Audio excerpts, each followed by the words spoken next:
Good afternoon, everyone. Welcome to Activities for People Living at Home with Dementia. I love the people part of that. Yep. We are proud to offer this series with funding from the Area Agency on Aging and the United Way of Tarrant County. These programs are recorded and are made available for viewing through a YouTube channel for future use. I am Martha Brown, your host for today's activity. Today, I'm bringing you the Fort Worth Museum of Science and History, and they are bringing us some history to show. We have Kirsty and Caleb in front of the camera, and we have Bethany. I'm so sorry. I should have written it down. And Bethany behind the camera. I just can't wait for Don and Myra to see what they brought this afternoon. Yeah, right. Exactly. Take it away. All right. Yeah. Now So we can go. yeah, now I'm good. Okay. So we brought essentially just a smorgasbord of different things. It originally started off as like our favorite things from the collection, and then turned into just Caleb's favorite things because I was the only one who did the assignment. So yes. So we're gonna start with this American flag right here. And whoa, can you see it? There we go. And you can count it, or I will just save you the trouble and tell you that there are only 45 stars on this flag. And Okay. So this would have flown between 1896 and 1908, so 12 years. Colorado was the 45th state, I believe. That was Colorado, yes. yes, Colorado was the 45th state, so it would have flown after that. So the way that they add new stars to the flag, since that really hasn't changed in a very long time, is they essentially, if you were made a state before the 4th of July, on the 4th of July, the new flag with the star was added in. So like in the case of when we went to 49 to 50, Alaska became a state just before the 4th of July on 1959. But Yeah. Hawaii didn't become a state until July 27th of 1959. So we had 1 year where we had a 49 star flag and then jumped up to the 50 star flag. Okay. No flag is ever obsolete for the US, so this could still be flown today by any government and still represent the United States, even though it doesn't have the correct number of stars. Now, the other interesting thing about the stars is that during the 1800s, when they were adding in all the new states like crazy, flag makers would try to speculate and guess how many stars they were going to need to print on the flag. And so we have a flag in our collection that has 42 stars. Now, there was never an official flag with 42 stars. There was one with 43, because I believe it was Idaho became a state just a couple of days before the July 4th cutout. Oh, they became a state on July 3rd. So a lot of these flag makers had thought, oh, 42 stars, we'll start making them so we can get them out on that 4th of July. But then surprise, surprise. So every now and then you'll find a 42 star flag, but that was never an official flag of the United States. Now, until about 1912, these stars could be arranged essentially in any pattern that you wanted to. The original Flag Act set out by the Second Continental Congress just stated that the blue would have stars in the design of a new constellation, I believe was the wording. And so if you look it up online, you'll see some older flags where you have the circle. Sometimes the stars will be in a pattern of another star, like a bigger star. Sometimes you'll have them clustered up in the middle and then stars around the edges. It's very unique. I wish I had a better one to show you guys, but I definitely encourage you to go look it up. The other interesting thing is that after the Flag Act was enabled, they started adding both stars and stripes for every new state that was added in. So we got up to only 15. And then they realized, oh, that's going to be either way too small stripes or way too big of a flag. Yeah, too big of a flag. It goes way out. So then in 1795, they said, that's enough. We're not changing the flag again. And so for about 20 or so years, the flag had 15 stars and 15 stripes. And then in 1818, they passed a law that said, okay, we're going to go back to 13 stripes, and then we'll just add the star for each state. So that's how we get that pattern today. And 13 for the original colonies. Yes. Is for the stripes, and the stars, of course, for each state. Yeah. So yeah, anything else that I've talked about before? Miss, y'all have any questions about this? Yeah, I have a question. Yes. How rare are these kind of flags? It just depends. So you'll find a lot of, yes. You'll find a lot of 48-star flags and obviously a lot of 50-star flags. Those are the two longest flags that were in service. The 50-star flag just surpassed the 48-star flag in 2007 as the longest one. We have a lot of 49-star flags as well. I'm guessing just because that was more recent, more people were collecting and probably thinking, oh, we should hand this off to a museum to preserve it. But I'm guessing the less, obviously, the older they are, the more rare it's going to be. The ones that are misprinted, like the 42-star flag, I'm guessing are a little bit rarer. Okay. Just because they weren't circulated and they were never an official flag. So there would be no protocol about how to properly dispose them or preserve them. Would be my guess. I could be totally wrong. Well, I mean, I just wondered if there was a lot of private users would have these, or if there was is there a market for them or something. Oh, there's absolutely a market for them. I came across a whole website that was just like a dealership for antique flags. So there's definitely wow, a large collection for it. Caleb, you were saying earlier today that this one is in delicate condition. How does it get to be in delicate condition, and what parts of the flag wear out? Yes. So this flag itself is actually in pretty good condition. Oh, good. Our 42-star flag one is not in good condition. That's why I couldn't bring it today. And typically it's just along weather and stuff. Yeah, weathering, and then gravity itself, if it's hung for a long time, just its natural weight will start pulling apart the seams and the different material. That's why when we store it, we will roll them up. Helps keep it from creasing, but then also take that weight off of them as well. Okay. Quilts and like blankets. any kind of textiles is like we have like racks upon racks that have several different, like whether it's flags or quilts or even capes. But like every so often, roughly about every 6 to 4 months, we'll go through and we'll actually just slightly turn them over a little bit, dust them off just to make sure that it's not creasing, and we'll also make sure that like the wrappings here and everything are not too tight, because we don't want to create additional creases onto the flag itself. Okay. Yeah, so this is what it will look like if it's just sitting on a rack.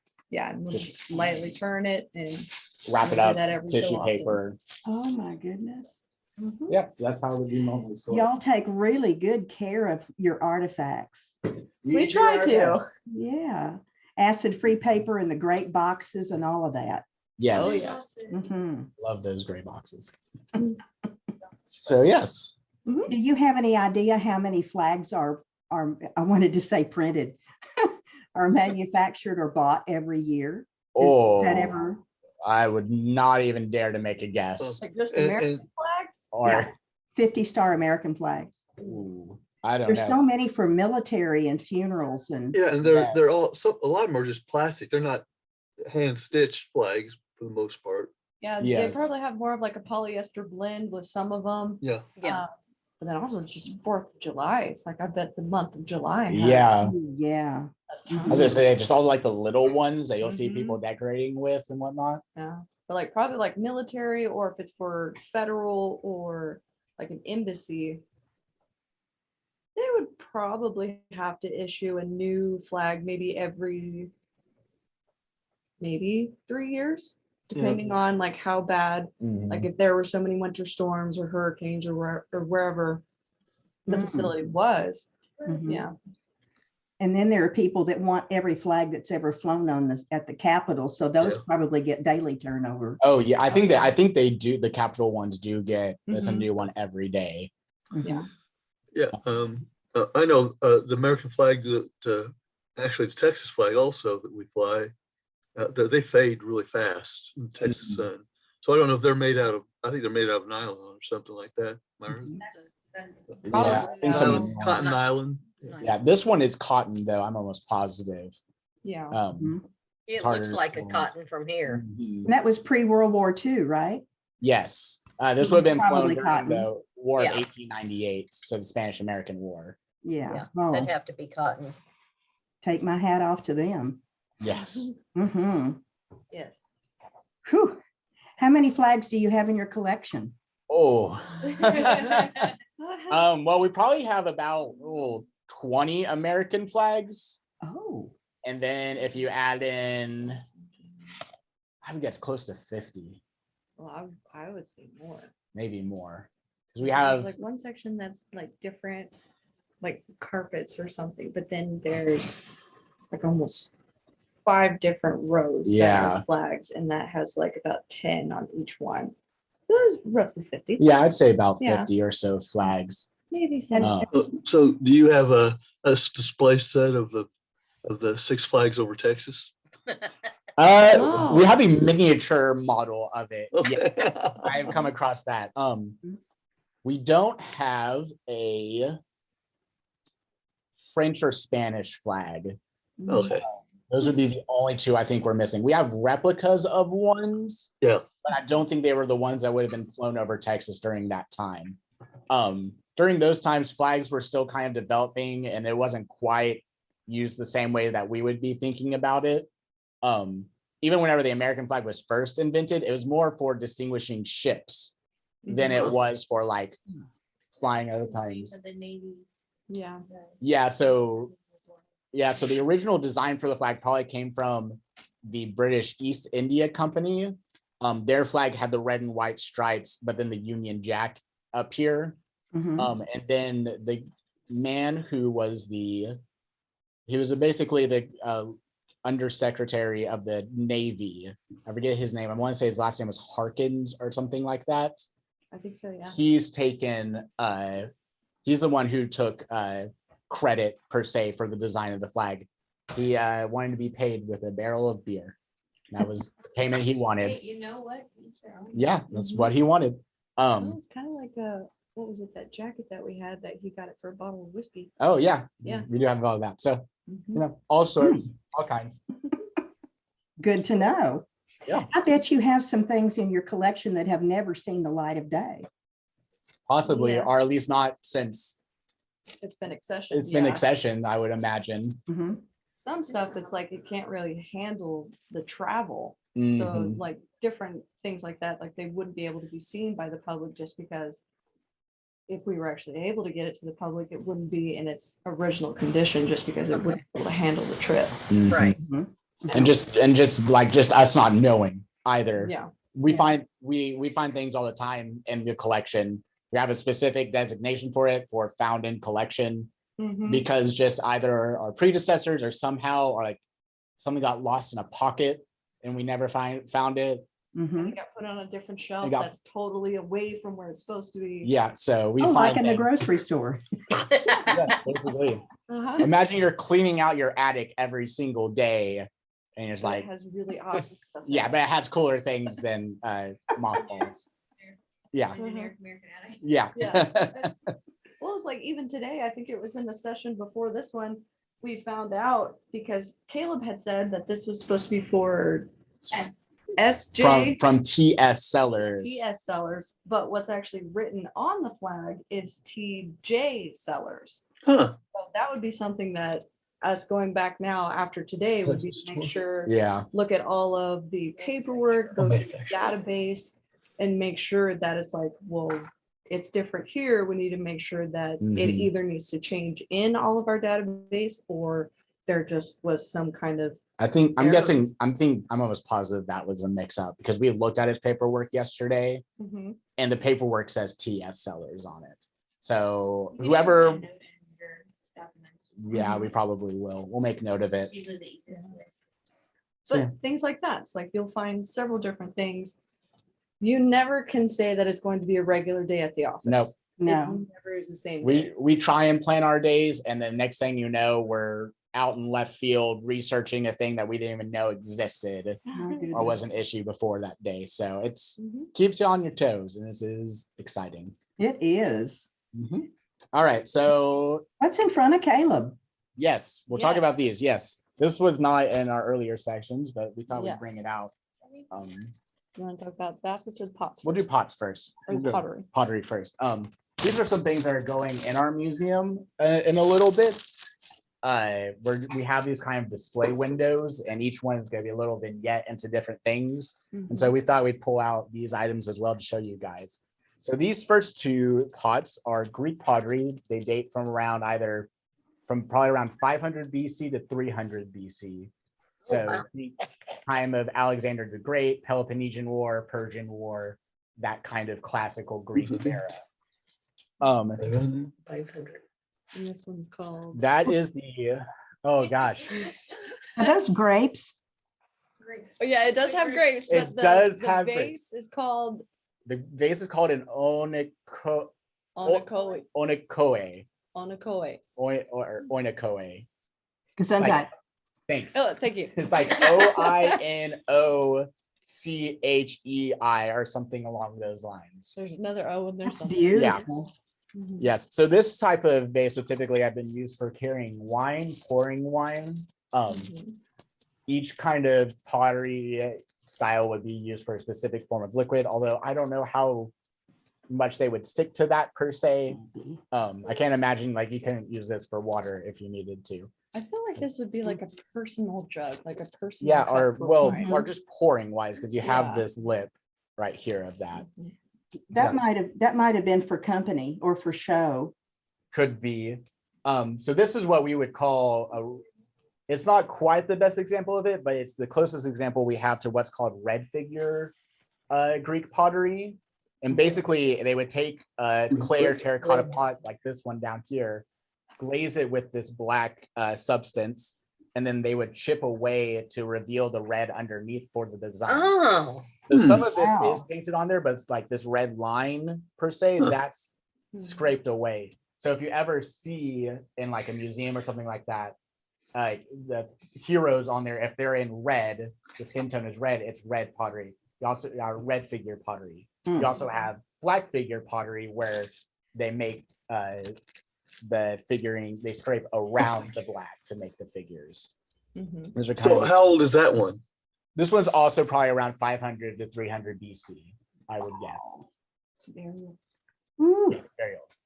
And so this one down here is a little less ornate, but this is called a lekethos. Mhm. This probably would have been used for storing olive oil or some sort of oil. A little bit less ornate, but this lets you see kind of what the original before it was designed would have looked like. It's pretty small. mhm. Perfume, maybe? Possibly perfume. Steve earlier talked about anointing oil, which definitely could have been used Oh, for. yeah. Um, Mhm. The perfume jars, though, would normally have not necessarily had a handle, but would have been about like this. Yes. Yes, that's right. Like that size, and then kind of like a. Or maybe almost even like a cooking herbs, cooking oil Mhm. with Yep. herb infusion. That's beautiful. Yes. Do you have any, do you keep ivory since it's considered to be unsaleable these days? I can answer a little bit of that. That's a Yeah. gray area. So ivory was made illegal in the 70s. Yes. And Yes. so most of the time museums would keep things that were previously, they don't accession, they don't take anything that's ivory unless they already had it and they keep it. Now we do take endangered, like in our science collection, we have things like, we have tiger taxidermy, we have like a lion pelt, and those are given to us by police stations that go in and they find them. They find them illegally. Somebody's brought them in illegally, and they give them to educational institutions like us or universities so that Yeah. we can use them to teach the public with. Wow. And so ivory's similar to that. Mhm. Okay. Yeah. So ivory's not something that we actively Take. So take. we do have some things in our collection that are made from ivory. And those Yeah. are usually things that are probably have been taken before the 70s. Yes. Yes. That were brought in before it was made illegal. Yes. To Mhm. have ivory. With good provenance. Yes. Yeah. That's the It's a Yeah. bit. the provenance is a little sketchy sometimes. Especially before the 70s. Especially before the 70s. We try and do better now. Yes. We Wait. try not to make the mistakes of our predecessors. Like Maya Angelou says, when you know better, you do better. Exactly. Yes. Yes. Absolutely. So we have not had anyone show up with a bunch of ivory yet and try and give it to us. And hopefully we won't. Yeah. Hey, there's some ivory here. Yeah. For it.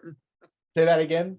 Say somebody showed up with a trench coat, offering to sell you ivory. On the Yeah. street. He's Oh, like, from the inside of the coat. hey, you want some elephant tusks? Yeah, yeah. Want to buy a You want to buy a sundial? sundial? Yep. We were talking about Hercules earlier because of the pottery. Pottery. I was like, oh, So yeah. that's So this is a basket. Does not go with the pottery at all. This is a Yes. Native American basket if you want to move it forward. I'll move this from back. Northern California. That region in particularly is known for its basket making. I don't know the specific tribe or people group that it came from. Our database doesn't say it, and I'm definitely not an expert to be guessing at it. But I just love this design. It's so unique and so complicated. I almost want to say Yes. the base and the lid and everything. This date's probably around 1920, 1930, I want to say. So it's not super old comparatively. Yeah, to the I pottery. have a question. I probably don't know, but Okay. just because, not that you wouldn't, just that it sounds like you don't have a lot of provenance on it. Could you say that a little bit louder? I'm or sorry. repeat it? I'm the quiet of everyone. I just had a question for him, actually, because it was made in the 20s, a lot of the stuff that they made, if it wasn't specifically for use, a lot of them would be to sell, Yes. to make a profit, to Yes. make money. Do you think that this basket would have been something of Yes. that nature? Yes. Because it is very detailed. Yes, I'm That's almost valuable. positive that this was probably made for tourists to Mhm. sell for the tribe. Because if you think about it, it's almost like it would have been used like for like a purse. Yeah. So I don't know how functional or how realistic it would be to what those people groups would have actually used, although I wouldn't be surprised if they did use it Yeah. and functionally. But given the time, Upside down, it's a bowl. that's true. Yeah, that's true. Like seeds. Mhm. But yeah. Oh no, I'm not going to actually turn it upside down, Kirsty. You I never do know better than that. Okay. But yes, given the time period and provenance, I'm guessing it was somebody was traveling up through the reservations through that area, stopped by, saw a local shopper or whatever, and thought, "Oh, this is a really nice," and then decided to give it to us. Trade it for whiskey. Probably not by the 1920s. Oh, actually, Hey, there was a prohibition. I'm just Yeah. saying, You know, oh yeah, not 1920s then. Not 19. Yeah. they would trade it. Yeah. It looks like it was valuable enough that it could have been used for a trade. Possibly, yeah. That's so intricate. So what's it made out of? Tobacco fiber. Tobacco fiber. Yes, according to Wow. our records, it's tobacco. Mhm. Some sort. Okay.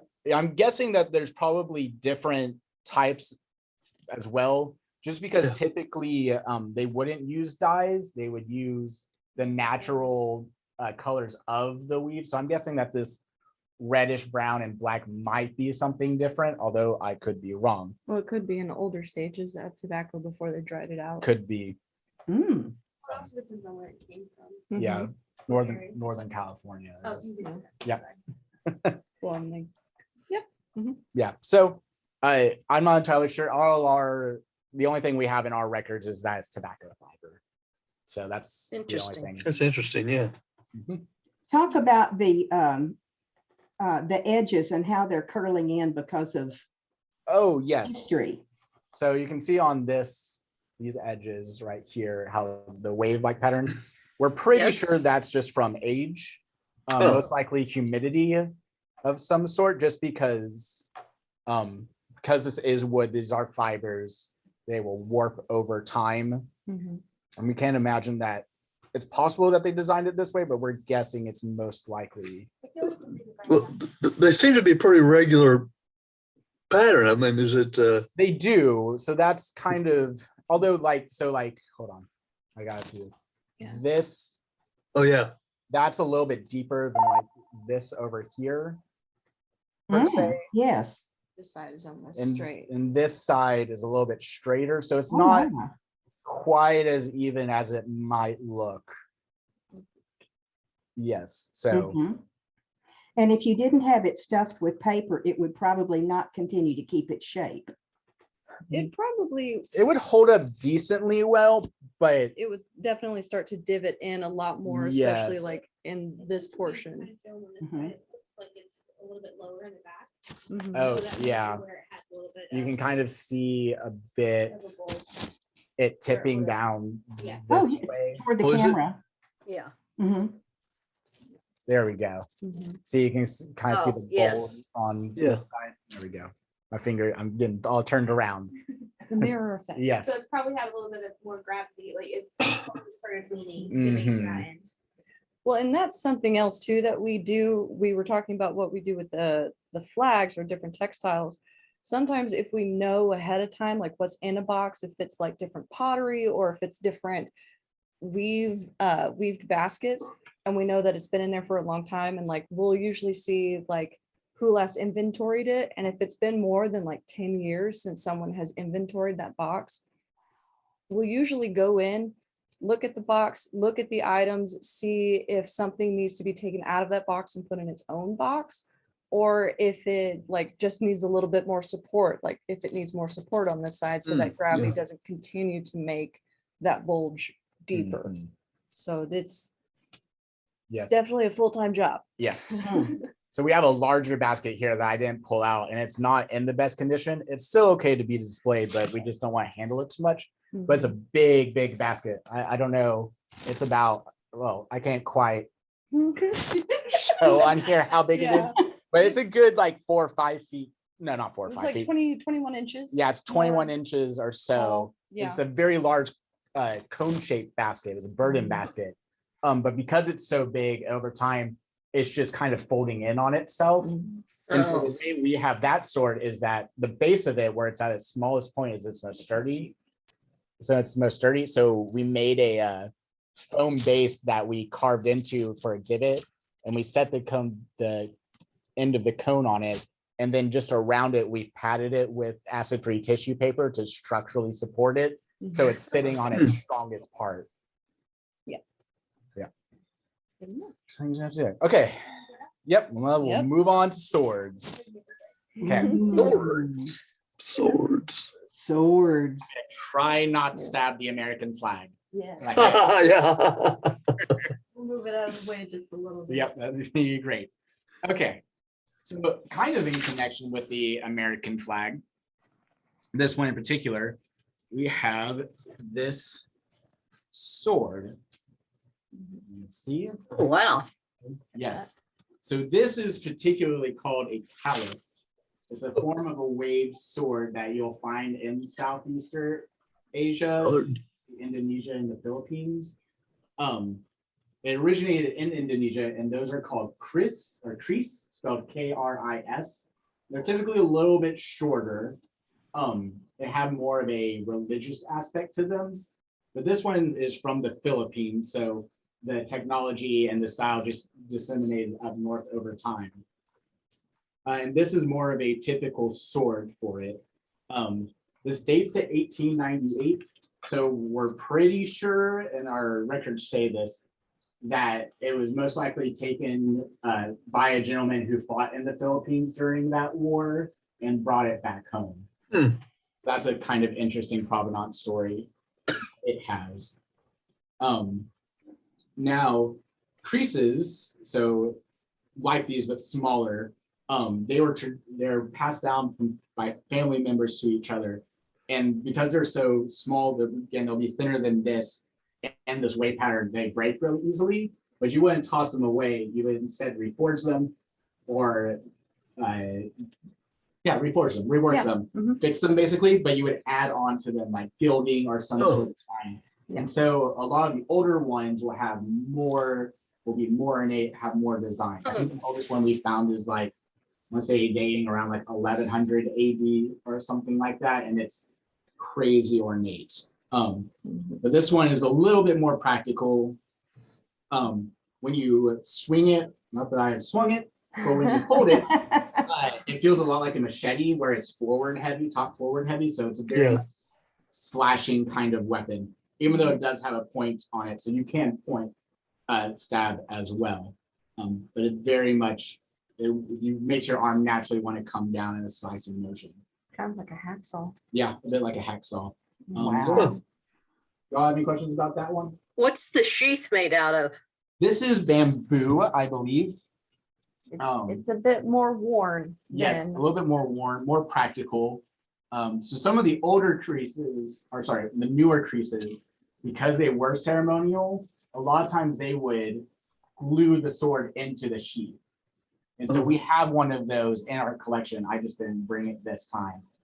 They glued it, the sword into the sheath? Yeah, so like they would have like resin and that would hold it on there because it wasn't ever meant to be drawn. It was just meant to be worn. Chris. Okay. So that's not the case for this one. This one was definitely probably used for fighting. But some of the other ones Very well. are ceremonial. There's no blood on it, so we're good.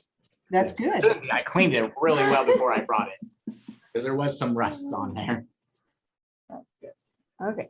Yes, Can All I right. can I ask you an off the wall question? absolutely. You said something about when I come in, I plan my day, but I never know what's going to happen. Yes. What would a normal day planning look like?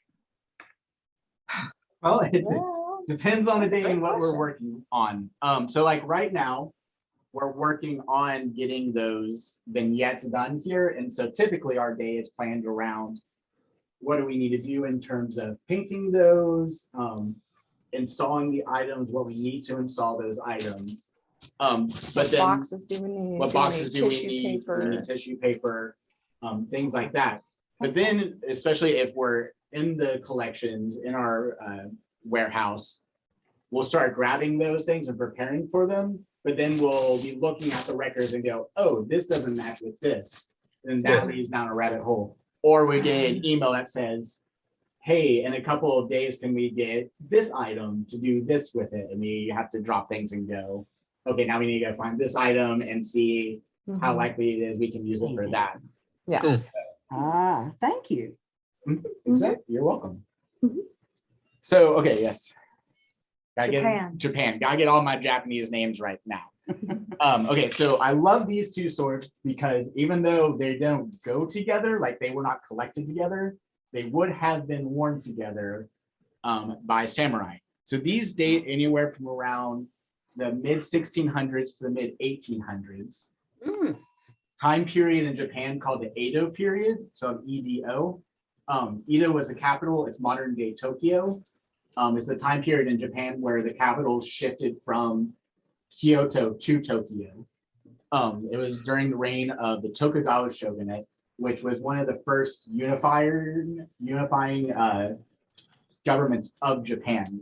And so during this time period, Japan was relatively peaceful, and so samurais took on a much more ceremonial role than necessarily a fighting role. And so wearing the two swords together was almost a symbol of office. If you saw two people wearing that, or people wearing those two swords, you knew that man's a samurai, he's above me in the social order. Together, the pair is called daisho, D-A-I-S-H-O. It's just a pairing of swords, a long sword and a short sword. This short sword is called a wakizashi.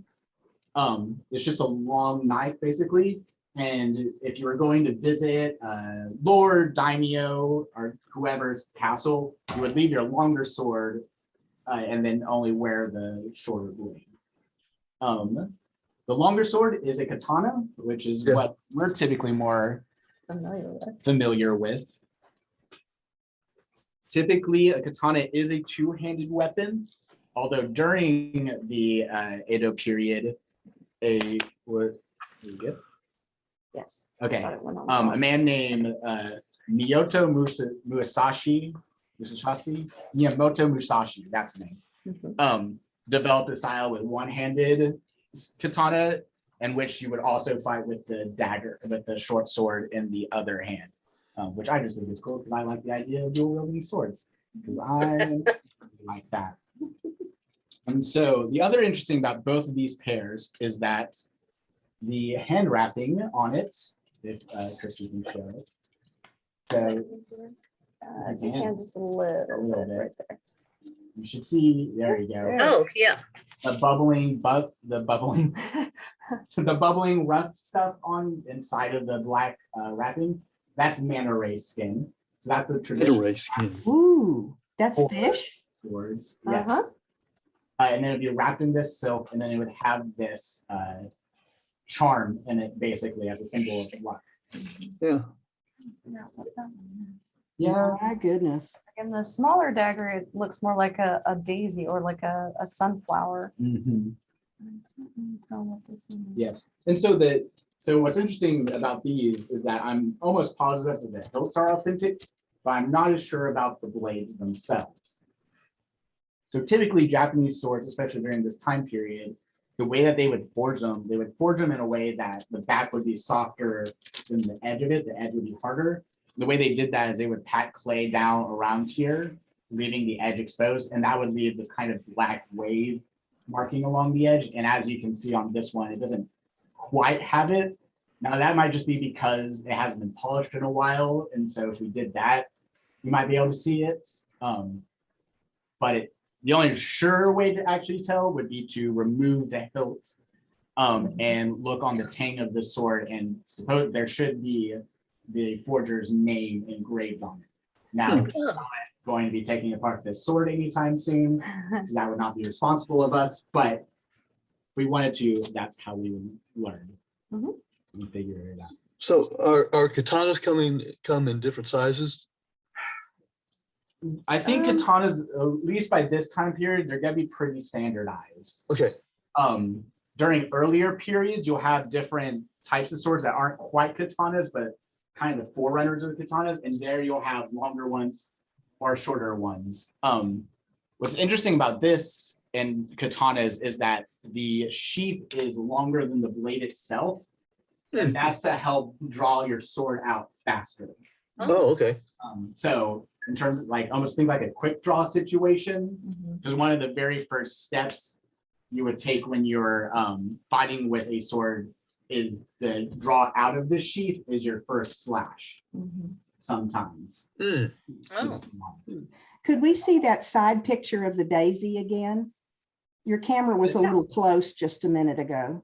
Yeah, let me. Sorry, I was miming things. Yeah, Yeah, I know you so- can't see. Turn it sideways so we can see through the hilt. Oh, yeah. I got you. Oh, I see. Yeah. Yeah, very cool. they even had pretty things for killing. Yep, it was always decorative, no Yep. matter the occasion. So decades of Japanese movies that I've watched, I thought they've always been much longer than that, because the movies show they were longer than that. So I'm Yeah. disillusioned now by the Well, and time. like I said, it could be possible that this blade isn't the original, so this could Oh, not okay. be an accurate representation of how long the blades are. Well, and the other thing with different forgers, even though they would kind of have a standard, depending on the time, a lot of stuff was personally made for a person. So it's like, if you Oh, okay. had a shorter, someone who is of shorter stature, they would need a longer sword, or vice versa. The only caveat I'll add to that Mhm. is that during the Tokugawa shogunate, which is the Edo period, they go kind of hand in hand. Things were culturally very strict.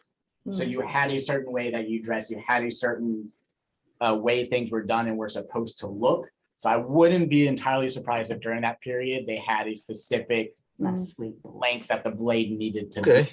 Yeah. possible. Again, cannot confirm that, but that would be kind of my guess based off of what I know about the period. Need to talk to a samurai forger. Yep. Yeah, not me. Ask him, be like, this question answered. Yes.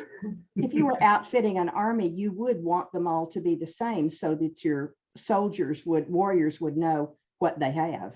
Typically, yes. The unique thing about the samurai, though, is that they would have fought more as individuals than as a army unit. Oh, So think more like knights in terms Right, yeah. single duels or Mhm. not the typical, like you think of Roman legions working together, marching together Ah, or anything. So it Or is, even redcoats. or even redcoats or Yeah. like American military. yeah. This is a much more personalized, a lot more to the warrior's discretion of the, Interesting. Good to know. yes. Because essentially samurais they're the warrior class, the higher knight class. Some people don't say you can't compare Japanese feudalism like that to European feudalism, but it makes for a pretty easy comparison on the top. So think that in terms of way. So then they would have their soldiers from the lower classes that they would outfit with spears and swords or whatever they had, depending on the era and how wealthy the person was who was Yeah. army. Mhm. Yeah. Mm. Interesting. Well, you Right, certainly that's- did show us a trove of things today. Yes, you You did. did. Do you All have any sorts of idea when you'll be with us again? So we've got to schedule that. We're working with Lee to figure out a good schedule for her. So we should be back next month. Oh, Yeah. please. Oh, good. Just need to figure out the date. Yes. Yes, we will always make room for you. Thank you. Thanks. Yes. Love showing off her stuff. Myra and Don, do you have any more questions of these folk? No, this is No. very informative. I Yeah. really liked it. Did Great. you keep the little Gives me bird more that we things I cut? want to look up on. Now he's gonna want a sword. No, no, no, no. Little birdie was kicking back and watching. Can you see where he is? I Oh, see. yes. Yeah. He's just Nap chilling. time. Mhm. He's chilling. Come here, baby. I'm sorry I had to move him. He's like, hey, Yeah, mama, we had to move. Thank you so much. We really thank you, appreciate guys. Thank you, Yes. guys. You've Love given doing us this. an entire day today, and it's just so Thank you. wonderful that you're able to do that. oh, we're happy to do it. We love doing Absolutely. Well, we'll see you again soon, right? All it. right. Should, yes. Thank you, Kirsty and Caleb you. and Bethany. Bye. Thank you, Bye-bye. Martha. Yeah. See you, Bye. Don. Yeah. See you, Mary. And Don and Myra, let's take a look at what's coming up. Great. I did hit share, didn't There I? you go. There we are. Yep, Okay. there we go. There we are. Sports. Sports with Peggy Spear. The Olympics are still on. Oh my goodness. Wow. Well, that ought to be interesting because she'll probably have some old things. Yep. Yes. I'm glad y'all could make it this afternoon. I'm glad we made it too. That was interesting. Is all Thank day you. tomorrow in the Carter Museum or? I believe it is, but let me double check. Where did it go? You know, nowadays I have to take a picture because I can't remember. Picture.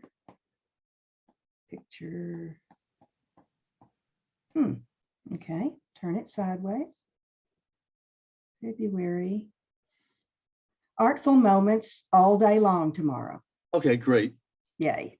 Cool. Now you know. So if you Thank want to you. sleep late or if you want to come at 10:30, it's all yours. All I'm right. glad That's you're doing right. You well. never know. We'll let you know, okay? Great. Okay. Thank See you, y'all Martha. tomorrow. Bye, Bye-bye. folks.